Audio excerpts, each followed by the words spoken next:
প্রেমের সাথে টলিপাড়াতে বেশ আলোচনায় থাকে বিয়ে প্রসঙ্গ।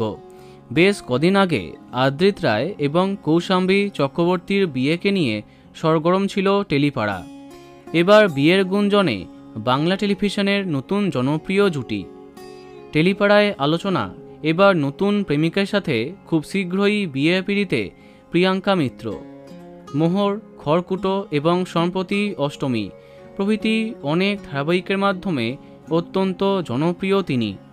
অক্টোবরের প্রথমেই অভিনেতা শুভ্রজিৎ সাহার সাথে আশীর্বাদ এবং আইনি বিয়েটা সেরে ফেলতে চান তিনি। এমন খবরটা ছড়িয়ে পড়তেই সংবাদ মাধ্যম থেকে তাকে ফোন করা হয়।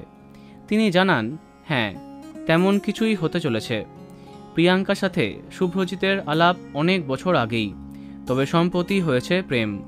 বিয়ে প্রসঙ্গে খোলসা করে বললেন না প্রিয়াঙ্কা, কিছুটা সাসপেন্স রাখলেন। অক্টোবরেই তেমন কিছু হতে চলেছে, তবে পরিণতি পাওয়ার আগে বিশদে কিছু বলতে চাই না। শীঘ্রই সকলকে খুশির খবর জানাবো। জীবন শিখিয়েছে আমাকে ভালো থাকতে হবে। শুভ্রজিতের সাথে মতের মিল রয়েছে, তাই ওকে নিয়ে জীবন আরম্ভ করবার কথা ভাবছি। বোঝাই যাচ্ছে খুব শীঘ্রই বিয়ের সানাই বাজবে টেলিপাড়াতে। আমাদের তরফ থেকে তাদের আগাম শুভেচ্ছা। তো বন্ধুরা, তোমরাও শুভেচ্ছা জানিয়ে দাও। ভিডিওটি লাইক এবং শেয়ার করো। এই রকম আরও অনেক ভিডিও পেতে সাবস্ক্রাইব কারেন্ট পজ। ধন্যবাদ।